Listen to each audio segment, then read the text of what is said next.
Assalamualaikum warahmatullahi wabarakatuh. Perkenalkan, nama saya Saliriana Fajrin dari semester 3B.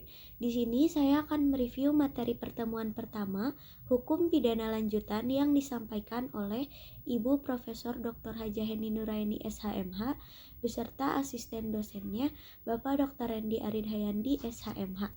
Bab 1 mengenai percobaan, pugging atau attempt. Percobaan adalah suatu perbuatan yang dilakukan seseorang dengan niat yang jahat yang sudah mulai terlaksana namun belum terselesaikan.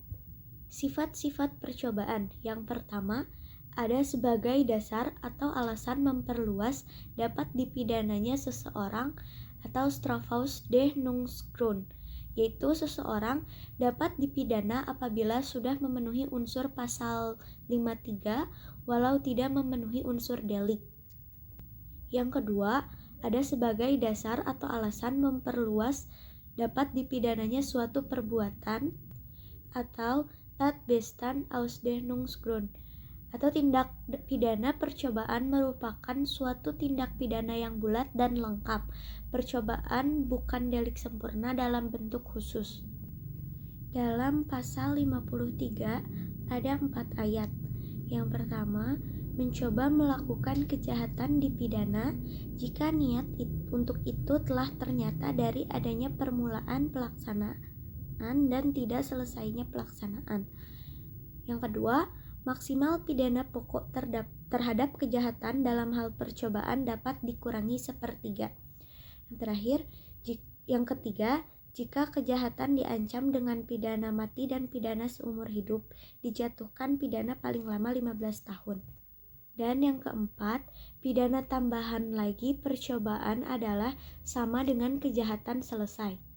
Pasal 54, mencoba melakukan pelanggaran tidak dipidana. Lanjutan ayat 1 bukan semata-mata disebabkan karena kehendaknya sendiri.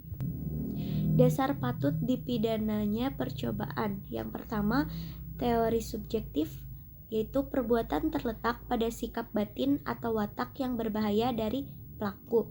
Yang kedua, ada teori objektif, yaitu perbuatan terletak pada sifat berbahayanya perbuatan yang dilakukan oleh pelaku.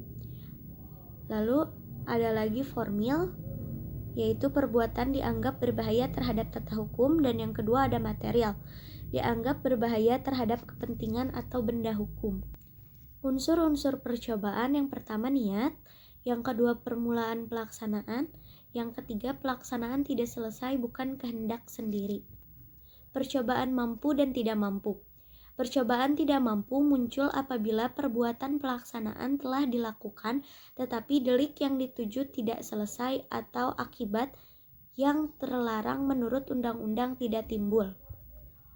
Perbedaan percobaan mampu dan tidak mampu hanya ada pada percobaan objektif, yaitu menitik beratkan pada sifat berbahaya perbuatan.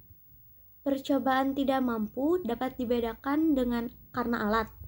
Yang pertama ada tidak mampu mutlak atau absolut. Bila dengan alat tersebut tidak akan muncul tindak pidana. Contohnya meracuni dengan air kelapa. Yang kedua ada tidak mampu relatif. Bila dengan alat tersebut tidak muncul delik selesai, tetapi keadaan tertentulah yang menyebabkan munculnya delik. Percobaan di luar KUHP yang pertama diatur di luar KUHP Undang-Undang Nomor 7 1955 tentang TPE. Yang kedua, Undang-Undang Nomor 22 1997 tentang narkotika. Yang ketiga, Undang-Undang Tindak Pidana Korupsi dan lain-lain. Yang keempat, terhadap beberapa tindak pidana di luar KUHP ini diserahkan kepada pengaturan undang-undang tersebut sesuai dengan pasal 103 KUHP. Tetapi pada umumnya tindak pidana di luar KUHP atau khusus tidak berlaku atau tidak mengenal percobaan yang dianggap selesai.